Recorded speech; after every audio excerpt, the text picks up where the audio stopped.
Okay, so this one is for the ladies, really. And it is really women who are going to have to do a lot of the heavy lifting in terms of consigning feminism to that dustbin.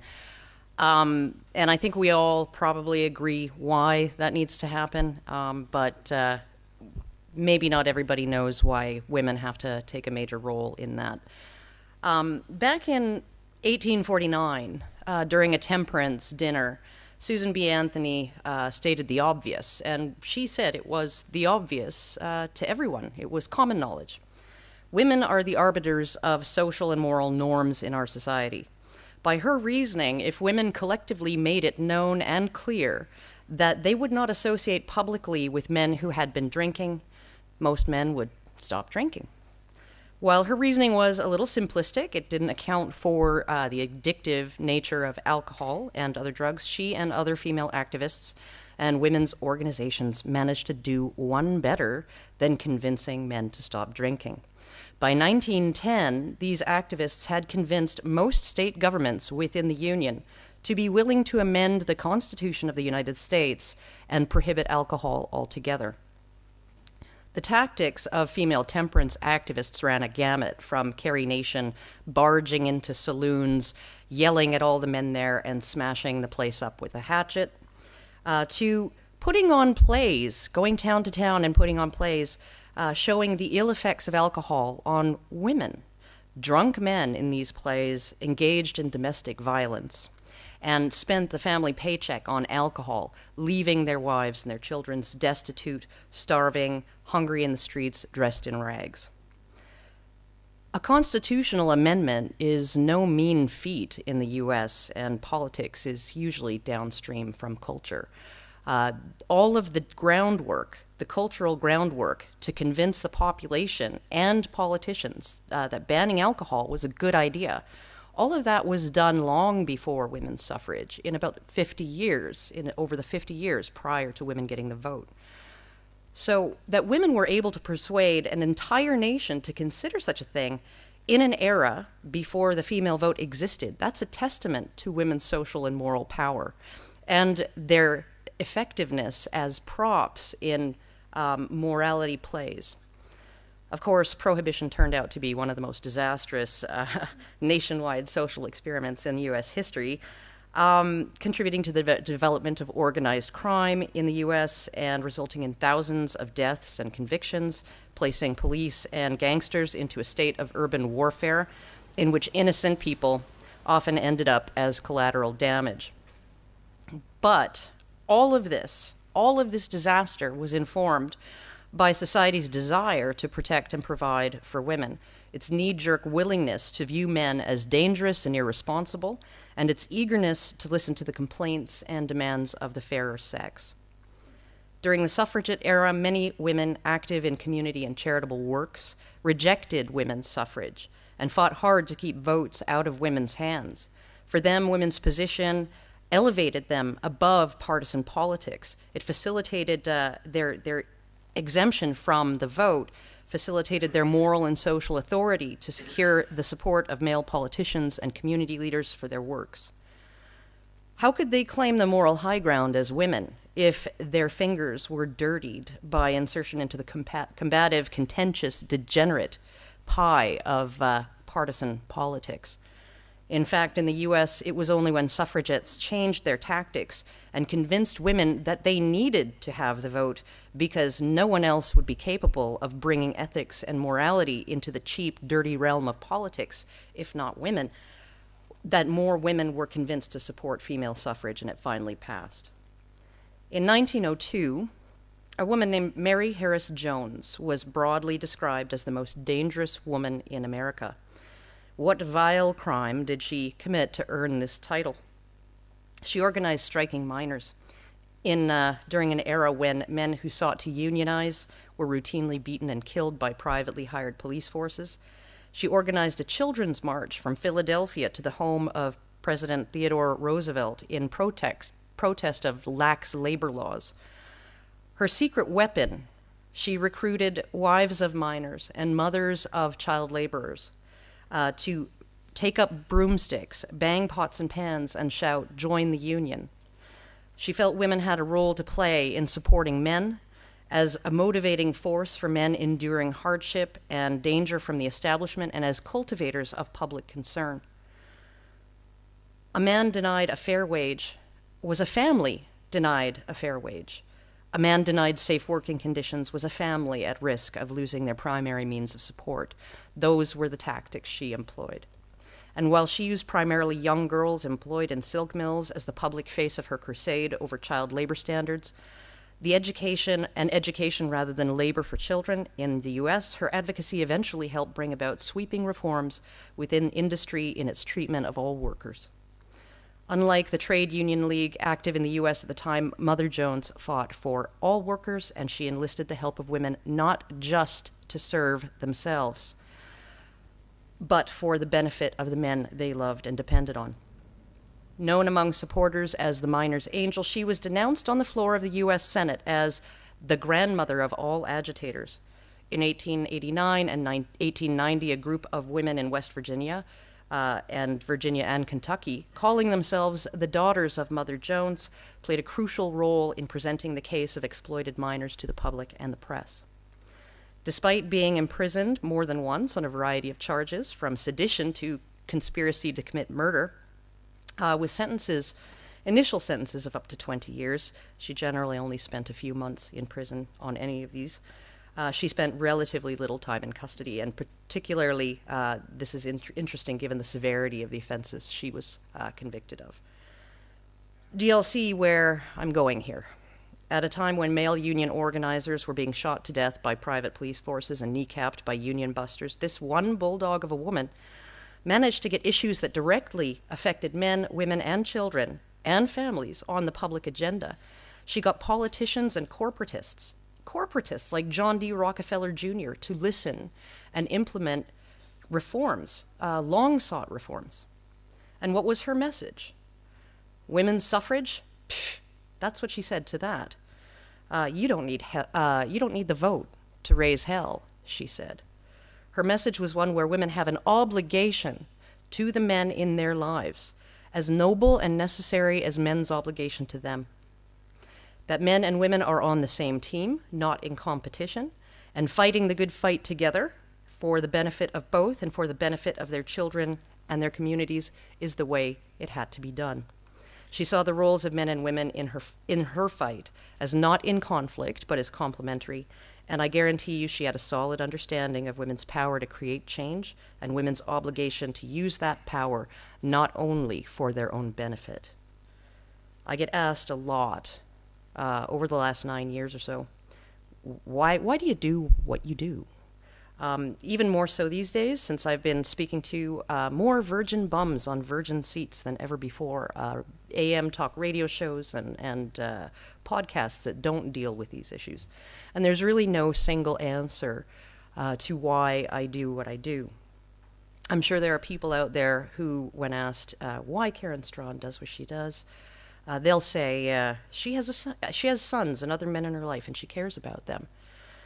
And while it's certainly true, that's not the whole story by a long shot. I'm not just a mama bear protecting her cubs. I could do that by advising my sons to go their own way, which I have. Give them the male equivalent of that conversation every parent has with their daughter regarding men who might want to take advantage of them. You give a different talk to your son, but the point is the same: how to avoid getting hurt by the opposite sex. And I do what I can to instill proper values in them, including those values that acknowledge their inherent value. If that were the only reason, I wouldn't be here in London. Why would I be? My sons will be fine. They won't be falling into any traps or pits specially designed to destroy men, because they'll know them when they see them, and they'll see them for what they are. And while I don't see myself as a modern-day Mother Jones, nor would I describe myself as her figurative daughter, I find myself in agreement with her approach to social and human rights issues. You can't help women by hurting men, and you can't help men by hurting women. We're stuck with each other We are fellow travelers on this journey through life, and if I'm going on a long road trip, I'd sure rather be stuck in the car with someone who sees me as a fellow traveler rather than an adversary or potential exploiter. Perhaps most troubling is that men have stepped up and supported women's causes for a long time now. Not just since the 1960s and 70s, when male feminists like Warren Farrell took up the causes of equal pay and equal respect for women. In the UK, women's suffrage had support from the majority of MPs, all of them male, by 1910, for crying out loud. No one even asks men why. Why would you walk a mile in her shoes? Why would you pin a white ribbon on your lapel? Why would you take a pledge take pledges and run in a fun run to raise money and awareness for breast cancer? Why would you do that? Why? Nobody would ask a man those questions. Why would anyone ask a man why he would support an initiative to end partner violence against women, or why he would support an initiative to find a cure for breast cancer? We all know the answer. It's because men view these causes as worthy of their support and advocacy. Because men all have mothers, grandmothers, sisters, wives, daughters, and friends, female friends that they love, girls and women in their lives they want to see safe and content and free. And yet when I go on some talk radio show for a 12-minute spot, almost invariably the first thing I am asked is, why do I do this? Why do you do this? How did I find myself advocating for men's rights and men's issues? This is just so strange. Why would a woman do it? And I almost always say something other than, why wouldn't I? Even though that's really the proper answer. And to my mind, that's the saddest thing of all. That all of these men, mostly male radio show hosts, who probably would put on 4-inch heels and hobble their way around a public square or jogging track to walk a mile in her shoes to end domestic violence. Society understands why they do that, and they understand why they would do that. And yet society doesn't understand why I've laced up a pair of metaphorical steel-toed work boots and marched my clomping mile for the men and boys in my life. They need to ask. They just don't get it. And what these radio hosts are really telling me when they feel the need to ask is, you're a woman. You're not really obligated. And that's what makes you special. I'm special? Am I the only woman? Or is there only a handful of us women on the planet who love our sons and our stepsons and our partners and even our ex-husbands? I love my father and grandfather and uncles and my male cousins and my nephews and my male friends every bit as much as I love my mother, my grandmother, my aunts and female cousins and nieces and female friends. Why would I not step up and say something when I see the men in my life and the boys in my life being discriminated against, the way men have done increasingly over the decades when they see women in their lives suffering hardship, prejudice, or injustice? My anti-feminism evolved hand in glove with my men's rights advocacy. There was really no other way things could go.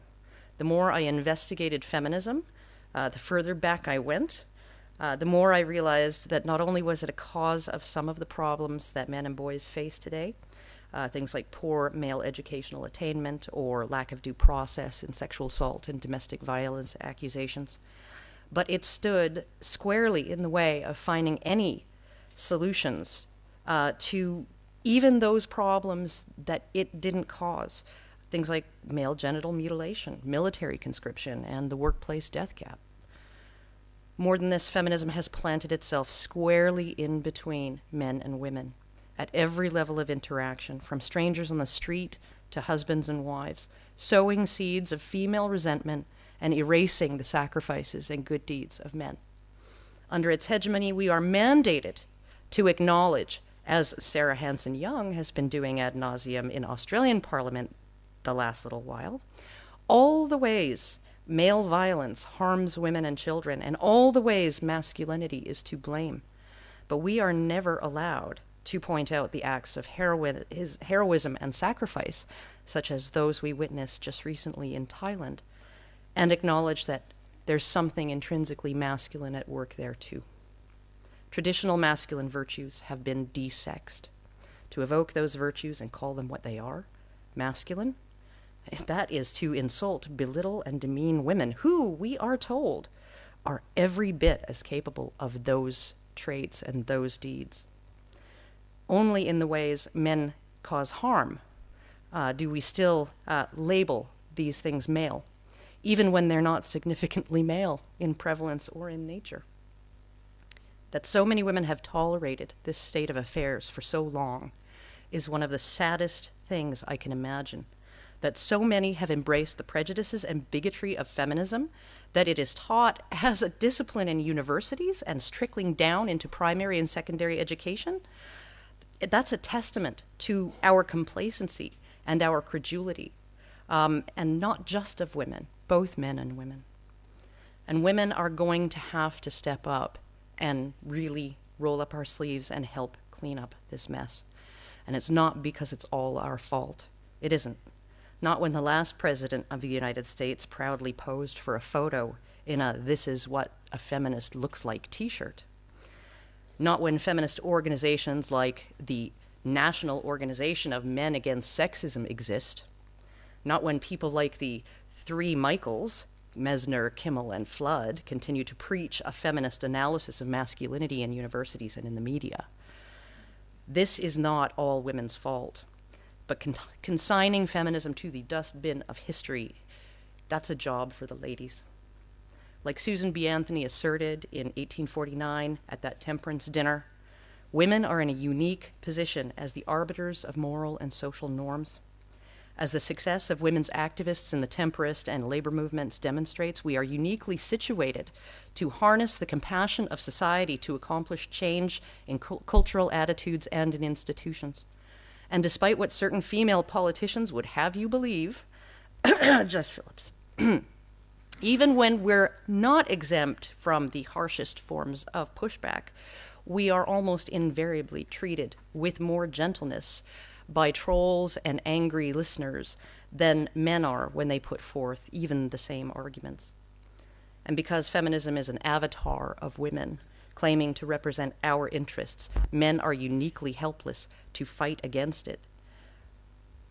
I would argue that they can't effectively destroy this toxic ideology because it is so easy to portray them as bullies and troglodytes, violent and malevolent, and opposing feminism only out of a desire to harm women. Frankly, finally, I think it's our responsibility. Society is ours too. We non-feminist women may not be responsible for making this mess, but we did sit back for a long time and just let it all roll along. And I have children. I want all three of them, my daughter no less than my sons, to inherit a society capable of recognizing everyone's humanity, and where men and women are no longer warring nations, but are able to become the fellow travelers and team players they've always been meant to be. As Warren Farrell said once, twice, probably 100 times, when one gender wins, both genders lose. Men and women need each other. And we all saw a week ago, glued to our TV screens, watching as hundreds of men pulled together and put their lives on the line to pull 12 boys and their coach out of a flooded cave in Thailand. We also saw those men engaged in the work of heroism, not just the glory and the risk, the work of it. And because that work was necessary, that's why they did it. Well, and also because it was best suited to them.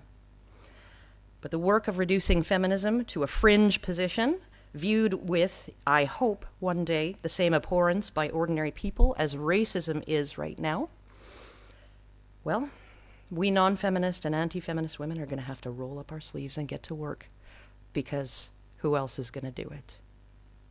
Thank you.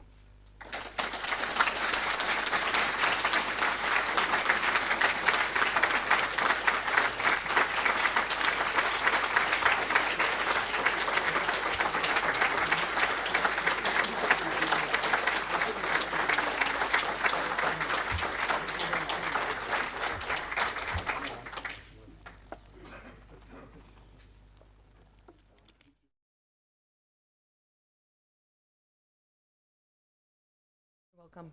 And nobody's allowed to ask, why do you do this? because I am so sick of that. Karen, Yes. do you see any progress being made?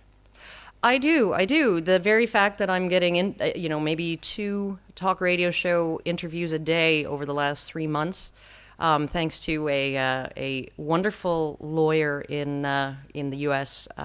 Who runs a group called the Men's Health Network.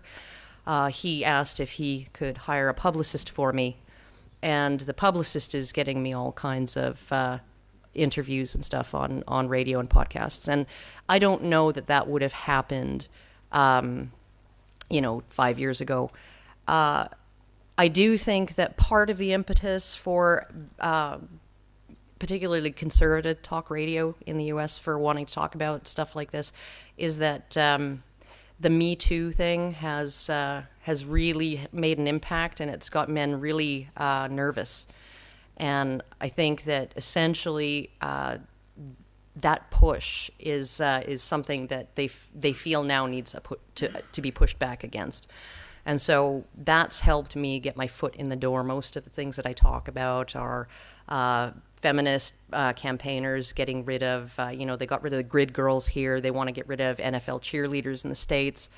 They want to get rid of, all kinds of sexualized women, in media and all of that stuff. So essentially, men are feeling encroached on finally down there, encroached on enough to actually want to do something about it. And then I get my foot in the door and I introduce the more nuanced ideas and the other reasons why we need to actually look at feminism, see it for what it is, and try to undermine it or get rid of it. So, do you get good feedback from people sometimes? All the time. There are people who ask me, they say, you must get a lot of hate mail, a lot of hate emails. I never have gotten a whole lot of that. Probably 99% of the feedback that I get, whether it's in comments under my videos or whether it's in emails and things like that, is positive. So, yeah. Choose. G'day, Karen. Entertaining as always. Sorry, I know how much you hate flattery. I do. This question might be a little sprawling because it's occurring to me on the basis of what you've said. I think there's 2 sides to the coin. Yes, I think women have an obligation to maybe undermine it, but I think probably everyone in this room has faced what I find the most frustrating part of being an MRA, which is the apathy of other men. It drives me nuts that these issues that directly affect men that I interact with, they just don't take seriously or couldn't care about. The one thing that you touched on was unionism, and it's just a kernel in my head that sort of occurred to me while you've been talking. Is there a place for male unionism? Because in terms of socio-economic movements that have actually achieved something, I think the union movements in most Western societies have actually got something done. Is that potentially a perspective we could move towards? I think honestly that there's a role that women are going to need to play there too. One of the things I use Mother Jones because she's such an iconic figure, and because she very obviously used women in ways that were able to get the sympathy of the public, and girls too. But somebody once sent me a transcript of a bunch of transcripts of hearings from colliery accidents in the UK, in Britain, from about 1850 to 1885, something like that. And even there was just this sense of apathy when you'd have a jury that's being asked whether the mine is at fault, the company is at fault for these 43 miners dying, and often in order to get sympathy from the juries, they would parade the widows and these orphan children in front of these juries, and they would get them to testify, and they would get them to weep and cry and all of these things, and that was what was effective. Otherwise, I remember in one, the guy who was actually sort of prosecuting, or he was arguing that that Colliery was actually at fault for the accident. He said that the jury was signing off on, no fault before testimony was even complete. There were still witnesses to testify, and a witness was still testifying on the stand, and they're all signing, yeah, no, it's not. There's no fault here, and so honestly, the power of women is. I hate quoting Anita Sarkeesian, but she really did. She really did hit on something when she said, in the game of patriarchy, women aren't the opposite team, they're the ball. And so, the ball is really important. And men, when women are used to call men to action all the time, right? And often they're cynically used to call men to action. So I think that really the only way that we're going to be able to approach this is not as a male union, but as essentially repairing the relationship between men and women, and repairing families, and repairing society, and it has to be seen as benefiting everybody. So.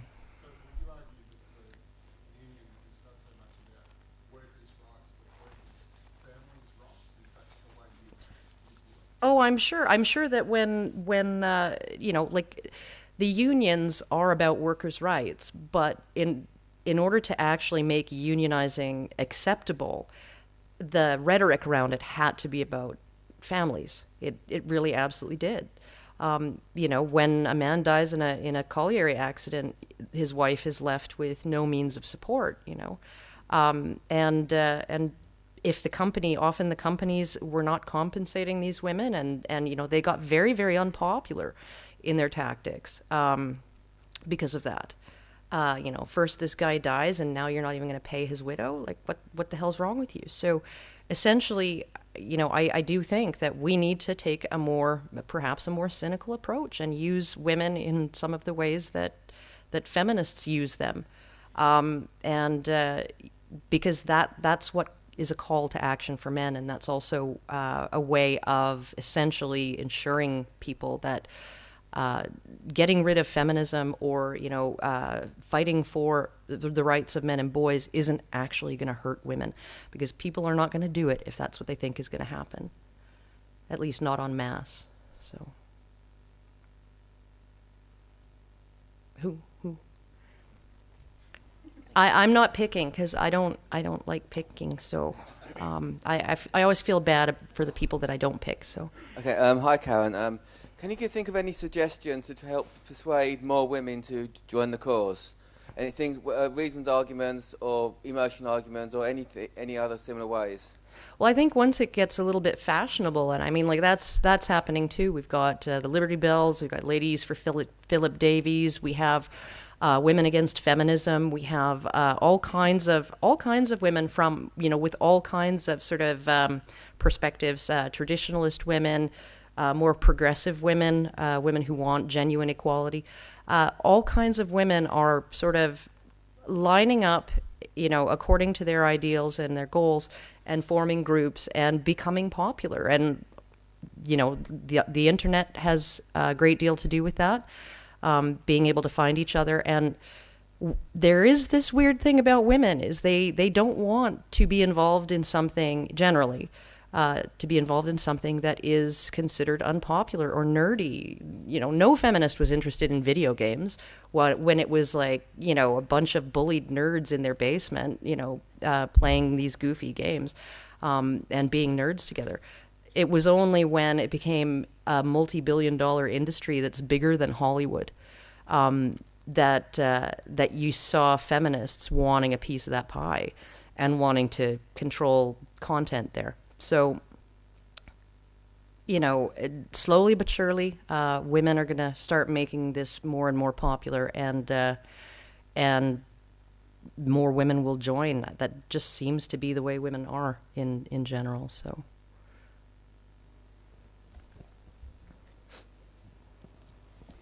Yeah, thanks, Karen. I'm just curious, having spoken to non-feminist women and ordinary women, because they've benefited so much from the huge advantages in the legal system in their favour, it's very difficult to convince them to give up the winner-takes-all system, to give up all the benefits of being the primary carer, to give up the benefits of hypergamy, for example. I mean, how on earth can you convince an ordinary woman, no, it's fine, look after the man, let him stay at home and look after the children, you go out to work. And how on earth can we overcome this huge female advantage in the system to encourage women to join us and say, no, we're happy to give up 75% of the divorce settlement. It's fine, no problem. Oh, yeah, that's a tough one. I think that a lot of these women, they wake up a little bit when it happens to their sons, or their brother, or maybe their dad. So as long as there's that kind of carnage going on, there are going to be women who've been affected by that through the men that they care about. And but yeah, no, I've often described ordinary women as viewing feminists the way looters view a race riot. They're not there to riot about race or anything. They're not there to protest or whatever, but they'll smash and grab and it's great. It's an advantage, right? You just go in there and take stuff. So essentially, that is a tough one, and I think other women are going to have to do it too, because men arguing for these things, particularly the alimony stuff.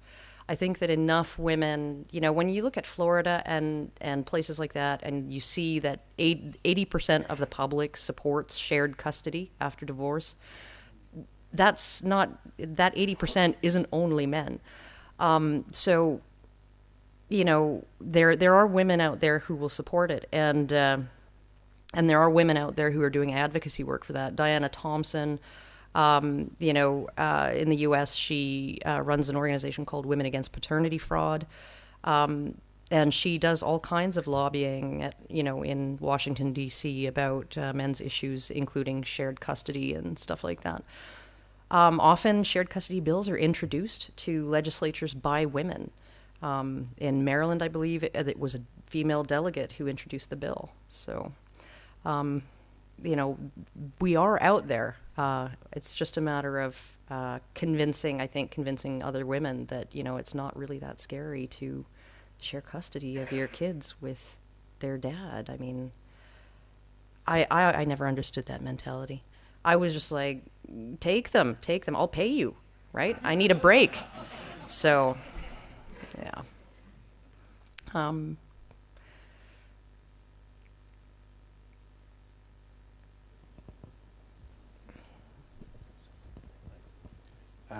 Hi, Karen. I like to think of myself as an eternal optimistic. Okay. So I'm going to put this out.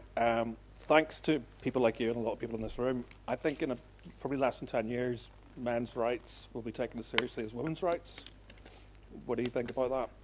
Well, I think it's already starting, right? Like it used to be, 10 years ago, I would argue with feminists, and they would deny outright the existence of male domestic violence victims. They would deny outright all kinds of things that that women can and do sexually assault men, and that the prevalence is not that different in terms of numbers. Between men sexually assaulting women and women sexually assaulting men. They used to just flat out deny it, and now they're starting to have to admit to it. They are starting to have to acknowledge that the numbers are not so different, that even if they want to believe that female victims of partner violence vastly outnumber male ones, they're having a harder and harder time justifying the female monopoly on services. So essentially, that's coming about, things are changing, and the less that they can just flat out deny, and the more they actually have to come into the conversation and defend their position or adjust their position, which has been happening slowly but surely. I wouldn't say 10 years though.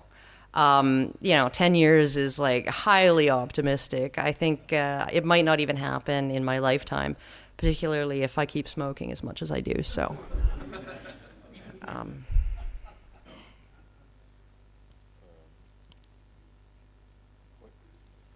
It works? Oh, sorry. You were talking about using women like the feminism does. So Yeah. would it be like using the victimhood like they do?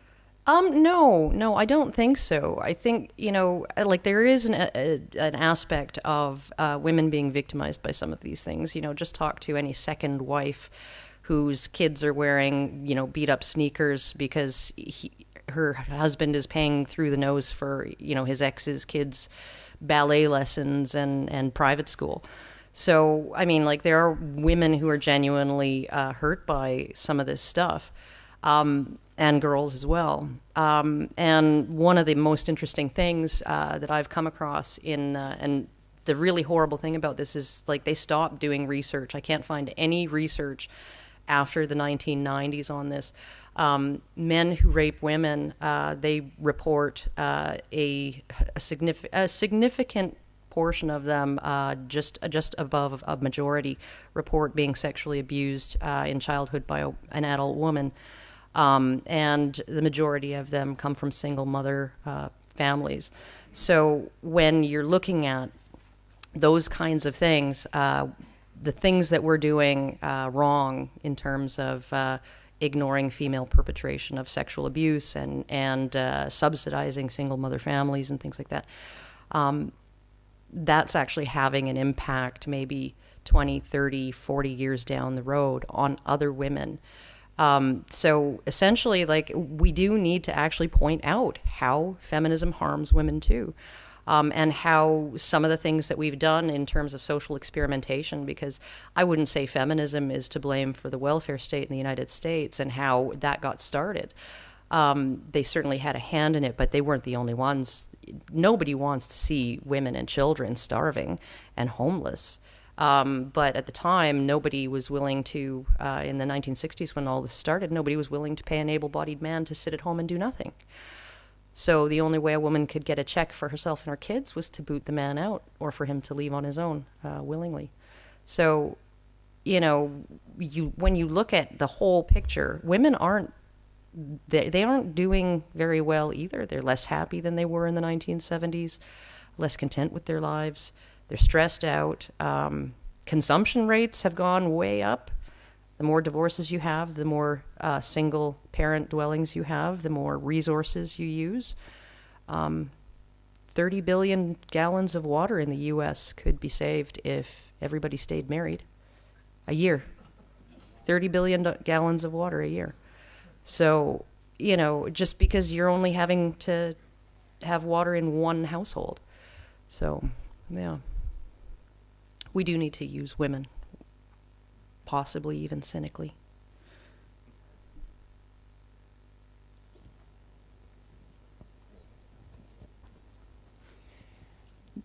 Yes, hello. Thank you very much. In the Nordic countries, when you address issues of equality and issues of feminism, the reaction from feminism is often, are you afraid that equality will go too far if you criticize or address something within the feminism? It might be the same in other parts of the world too. I think that's a strange thing to say when if I address an issue that, are you afraid that equality will go too far? My question, I don't know if it can be answered, it has maybe been addressed already, but what can we as men do in order not to always come one step behind feminism ideas and action when we try to address it and balance it and correct it? What can we do instead to be proactive, to get progress done without being perceived as criticizers of women and their issues and advancement? Well, it's very difficult for you to do it. That's why it's probably a job better suited to women to actually do the convincing. I do think that, and I'm not crapping on all the progress that's actually been made mostly by men over the last 30 years or so in terms of these issues. Men do have a role to play in advocating for themselves, absolutely 100%. It's just you have such a narrower path that you're allowed to walk in order to do this. I mean, I sometimes say the most crazy ass shit. Like I have said in public that, I would give up my vote, right? Like I would do that. If I thought that it was necessary to bring about proper rebalancing of power in society, I'd happily do that. I know most women wouldn't, but I would. I have said to a national news broadcaster's journalist one time that the way women achieve suffrage and the way they have achieved many of the gains early on, like the Tender Years Doctrine and the Married Women's Property Acts, and how those really did not take into account both sides of the set of obligations and responsibilities under coverture. That was actually, I think that was a shitty way to go about it. I think that should have been done differently. And I have no admiration for the majority of feminists and suffragettes of that era. I do think Sylvia Pankhurst was pretty cool, but only because she abandoned that whole thing and then just went and did charitable work and stuff. But essentially what you have is a situation where men, it's like Jordan Peterson said, there's no way for men to control a crazy woman because you have this barrier which you cannot cross as a man. And a crazy woman can be coming at you with, violently, and you're still going to be perceived as the aggressor if you do something physical to stop her. So, and that's sort of the whole dynamic. Men are they just have a tougher time with getting all of this stuff out there. But you should all keep doing it, because. Hi, Karen.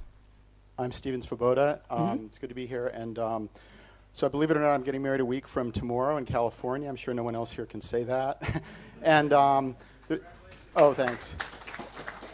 There's a reason why I mentioned that, though, because my fiancée and I talk a lot about these issues, as you can imagine. And she's never really considered herself a men's rights person. She never really thought about it till she met me, which was at Showing of the Red Pill, by the way, the film that Cassie J made. And Cassie's here. So we met through that. She felt like I had to come to this conference a week before our wedding. And as I'm sitting here listening to you talk, I'm thinking, the problem is that people like my fiancé, we have to position ourselves in a position where there's really no rhetorical spot for us. We have to think independently and find a way to believe what we believe without any sort of name that we know of unless we come here for what we're doing, whereas feminists, I think, have set things up where the default way to go is to be a feminist, and even if you're not really a feminist, you call yourself a feminist anyway, like Christina Hoff Sommers. That's such a problem. How do we fight against that, Karen? I mean, you've thought these things through so well. How do we fight the reigning paradigm? Well, you just have to chip away at it constantly. The idea of a friend of mine once said that the idea of compassion for men is like Teflon. You can talk to somebody about it and they'll nod and they'll get it and then whoop, gone. It just slips right off like a fried egg. So it's very, very difficult. The problem that we face is that we don't have all kinds of old norms, particularly ones that we are not just cultural but are also part of our instinctive, framework. We don't have any of those to exploit. 90% of what feminism has done has either done through exploiting men's desire to protect and provide for women, which is, I believe, an inborn desire. It's evolved. Either exploiting that or convincing men that because that they don't love women enough, that they actually hate women. That it's, you have to have this massive outpouring of love for women. And the moment you put your foot down or tell a woman no, that means that you hate women. I've never been able to figure out, other than them exploiting these sort of old ways of thinking, inborn ways of thinking. So we don't have any of those tools. Compassion for men has never been a thing. I mean, like, it's been in terms of, like, think about the quintessential scene where the highwayman is going to rob this guy, pulls over a coach, and he's going to rob this guy, and he puts the gun or the blunderbuss or whatever to his head. And what does the guy say? He says, "Please don't shoot. I have a wife and family." Right? Think of my family, because I know you won't think of me.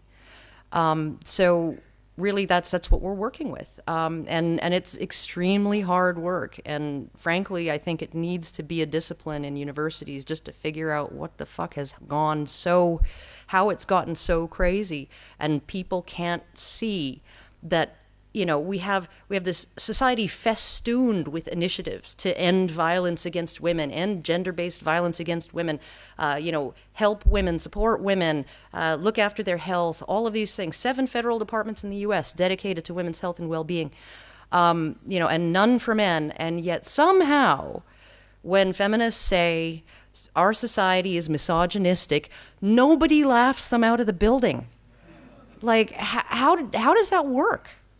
So we're fighting against our instincts here. My presentation last year in Australia was all about all of the really sticky problems, the instinctive problems, the social psychology at play, all of those things, because those are the things that are going to be really difficult. We're going to have to find bypasses and workarounds, because I don't think there's any shaking it loose. So I don't know if one more question. I know. It's not very hopeful listening to me. I'm probably killing all the optimism in the room. Gudrun Grund from Norway. Oh. So we come all the way to hear you and the rest of the speakers. Thank you first for your brilliant speech and inspiring speech. But you left some very big questions in my head, and that was, you said it's the women themselves who must take the fight against feminism. Mm-hmm. And the wrongdoings of feminism. It needs to be a cat fight. Yeah. Which means we can't do anything. The men can't do anything. You have to actually keep doing what you're doing and keep the pressure on. I mean, like, that's absolutely necessary too. But in terms of, if there were no women taking up this cause, you guys would be so easily written off as just a bunch of woman haters, a bunch of troglodytes, probably violent, definitely malevolent, and nobody should listen to you because you're dangerous. If there were no women involved in this at all. So women really need to make sure, women in this movement need to make sure that we're visible, that we're like a human shield for you guys, in some ways, because they have to deal with us, right? And dealing with us is not like dealing with you. They can just call you a misogynist and write you off and stop listening. But they actually have to contend with women who talk about these issues, because we're not doing it out of self-interest, and because we do have a certain authority to give people permission to think certain things. That's one of the things, particularly men, in fact. Women tend to give men moral authority to believe what they believe and say what they want to say in many cases. Men often, if it's a little controversial, particularly if it involves women, they just aren't going to say it. So the solution, I'm just testing you on the solution. Because if men can't do it, they can help along, Oh, but you well, said no, it's a women who has to take the fight, mainly. Women. And then you can say, perhaps women and men should start associations together and work together. Yes. And then they can't call themselves a feminist movement or a masculine movement. But in Norway now, there is a page or a Facebook site called Equalist, right, which is gathering both men and women, Mm-hmm. But that's only a network, not an association. Is anything of this happening in America or Canada, where men and women go together, on equal terms, and drop the word feminism and drop masculinism and go find a sort of common ground on some ideology there? Well, in Canada, we have a group called the Canadian Association for Equality. And they are not a men's rights organization. They are not an anti-feminist organization, but they are they do a lot of good work, including inviting me to speak over and over again. But they essentially, they have a focus right now, a stated focus on the issues of men and boys, because they believe those issues are being underserved at the current time by organizations and advocacy groups and by the system. I think that honestly, if it came right down to it and they gained enough ground that they, didn't have to have that focus, they would certainly open their focus a little bit wider onto other issues that didn't involve men and boys, or that were not predominantly involving men and boys. So there is that. And they also, they work with feminist organizations. They've invited feminist speakers and feminist panelists, and they actually network with feminist organizations to get services for men who maybe are victims of partner violence. So essentially what you have is this sort of hybrid organization like you're talking about, where maybe the focus right now is on men and boys, but it's definitely got lots of women involved, and they're doing good work, and they're trying to be very equalist about things. So yeah, I don't know about the States though. Is there any more time for a question? Anybody else have? Okay, yeah.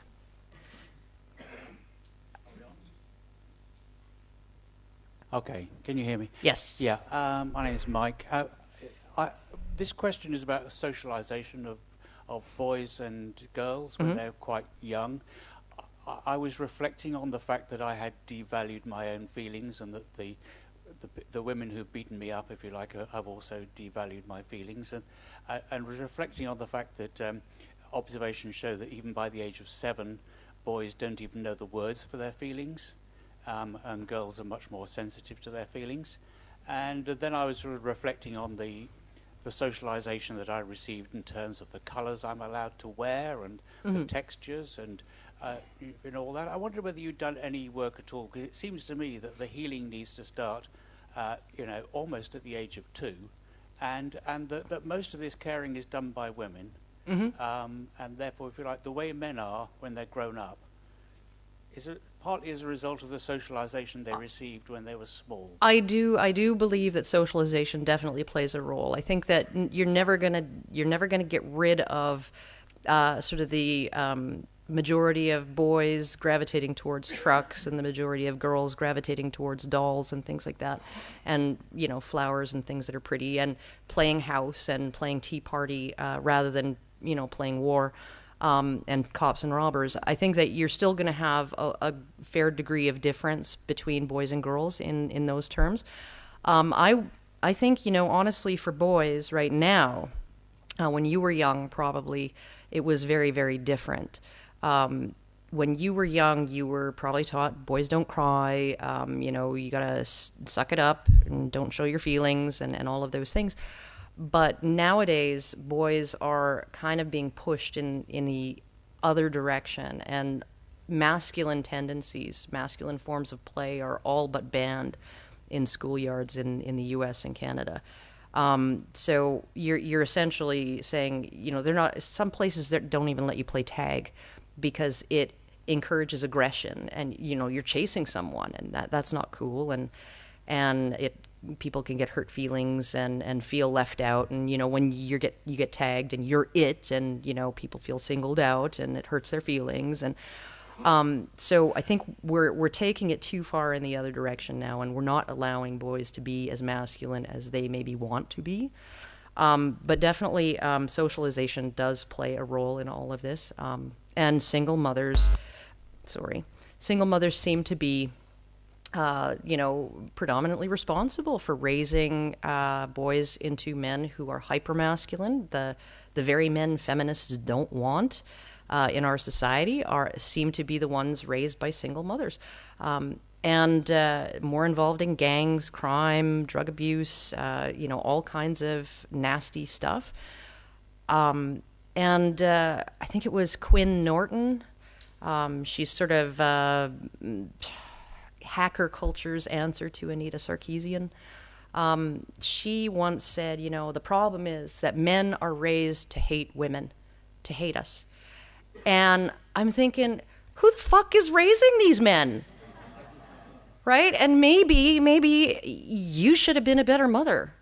If you managed to, you know, your boy, your son, didn't learn love and respect for women at your breast, at your knee, you know, being soothed when he's crying, while you watch over him in his crib, he's not learning any of that. Well, maybe he needs a better teacher than you, because, like, honestly, it makes no sense whatsoever.